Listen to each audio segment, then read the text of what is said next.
Good morning, students. Students, as we know that we are going through chapter 1 from Hornbill, and the title of the chapter is The Portrait of a Lady. And this chapter is written by Khushwant Singh.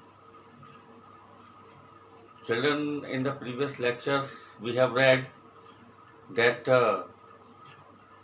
the author Khushwant Singh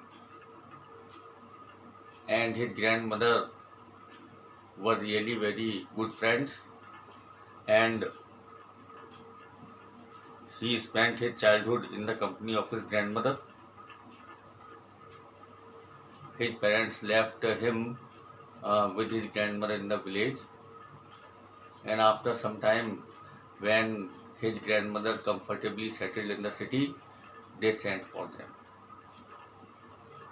Although in the village, the author's grandmother went to school with him, but when the author and his grandmother came to the city,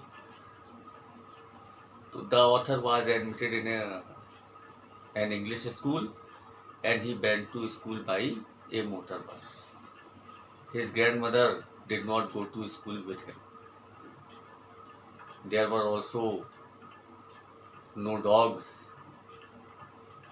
in the streets, and the author's grandmother engaged herself in feeding of the sparrows in her free time.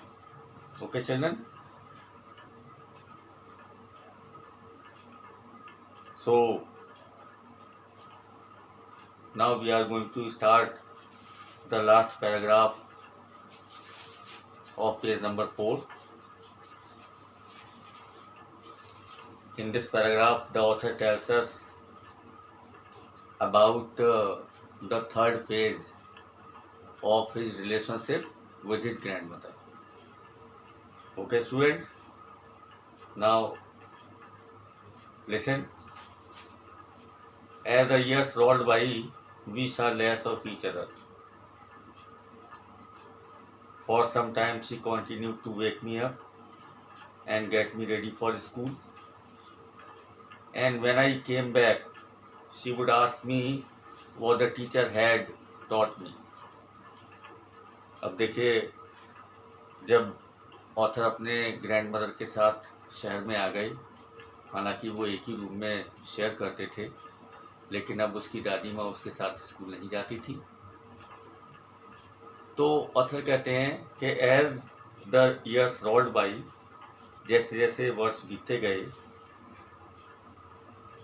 We saw less of each other, हम दोनों एक दूसरे को बहुत कम ही देखते थे। The author and his grandmother met very less.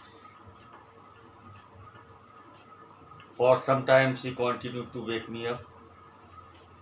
Author कहते हैं कुछ समय तक तो वो मुझे लगातार जगाती रही, and get me ready for school, और स्कूल जाने के लिए तैयार करती रही। When I came back, she would ask me what the teacher had taught me. और जब मैं स्कूल से वापस आता था, तो the author's grandmother asked him what the teacher had taught him in the school. और कहता है जब भी मैं स्कूल से वापस आता था, तो ग्रैंडमदर मुझसे पूछा करती थी कि स्कूल में टीचर्स ने हमें क्या पढ़ाया। तो I would tell her English words, मैं उसे अपनी ग्रैंडमदर को इंग्लिश वर्ड्स बताया करता था। And little things of western science and learning, western science और लर्निंग के बारे में बताता था। The law of gravity, law of gravity के बारे में, आर्किमिडीज प्रिंसिपल्स के बारे में, the world being round and the current affairs of the world. तो this made her unhappy. So listening to the author, the grandmother did not become happy. Rather, she became unhappy. जब लेखक उन्हें बताया करते थे कि उन्हें स्कूल में इंग्लिश वर्ड्स पढ़ाए जाते थे, वेस्टर्न साइंस पढ़ाई जाती थी, लॉ ऑफ ग्रेविटी पढ़ाए जाते थे, आर्किमिडीज के सिद्धांत पढ़ाए जाते थे और संसार के बारे में बहुत सी चीज़ें बताई जाती थी। तो ये सब बातें सुनकर दादी माँ परेशान हो जाती थी। She could not help me with my lessons, और अब वो मेरे लेसन्स में मेरी हेल्प नहीं कर सकती थी।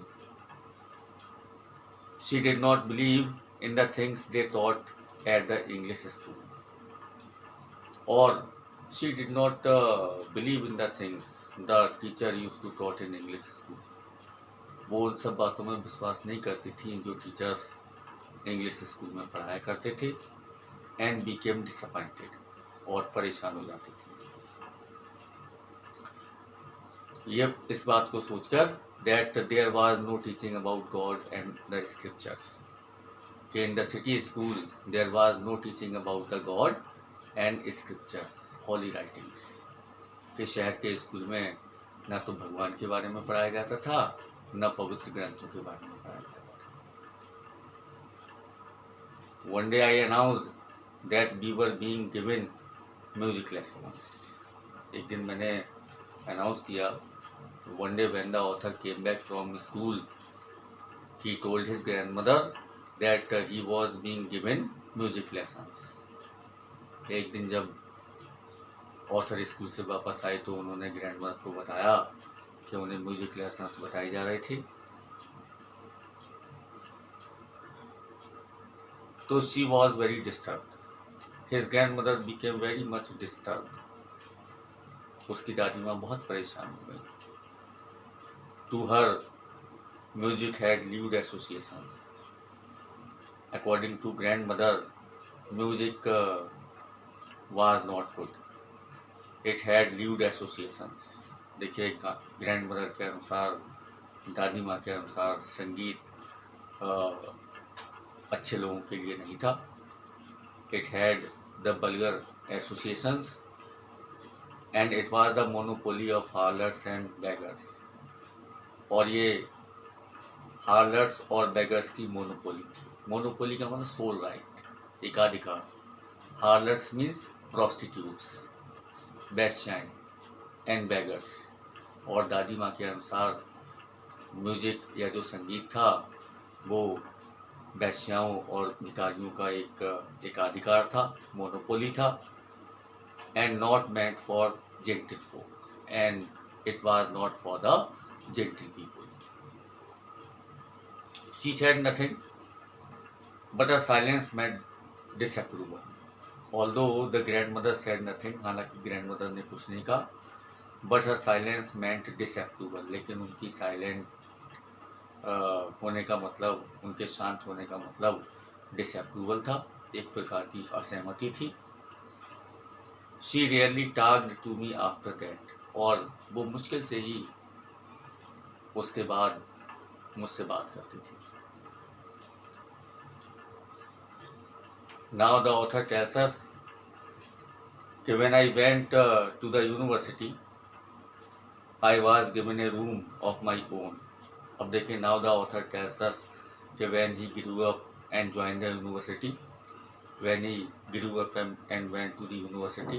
अब ऑथर कहते हैं जब वो बड़े हुए और यूनिवर्सिटी गए तो I was given a room of my own, तो the author was given a separate room, author को एक सेपरेट रूम दे दिया गया।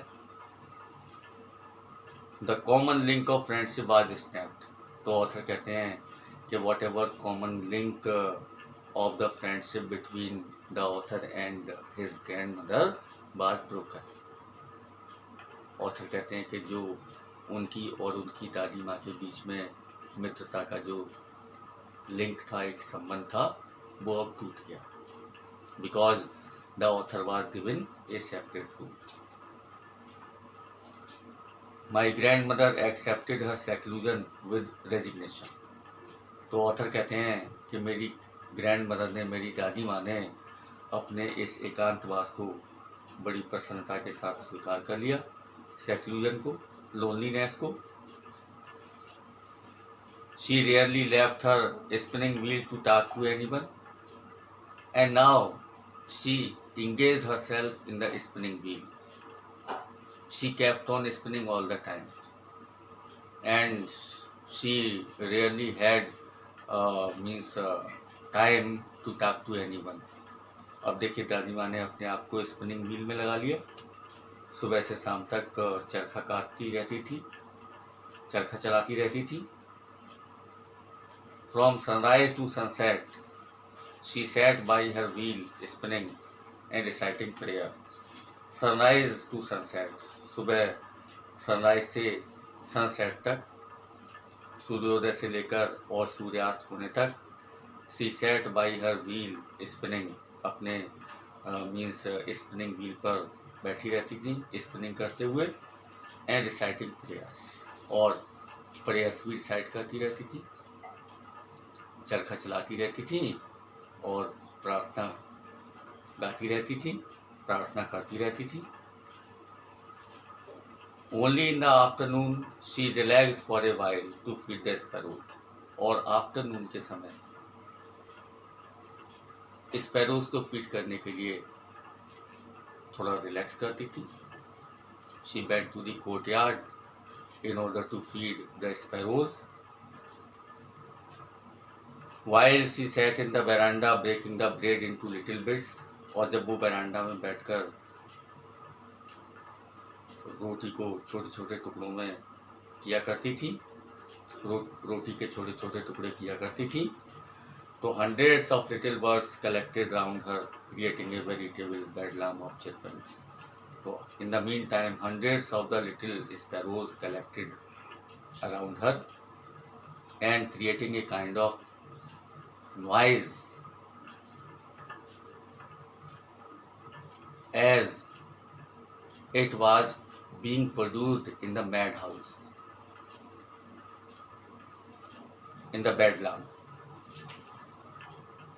जब वो रोटी के छोटे पीस किया करती थी तो इसी दौरान सैकड़ों स्पैरोज वहाँ पर आ जाया करती थी, बहुत शोर किया करती थी। इस प्रकार का शोर मानो एक प्रकार के पागल खाने से उत्पन्न होने वाला।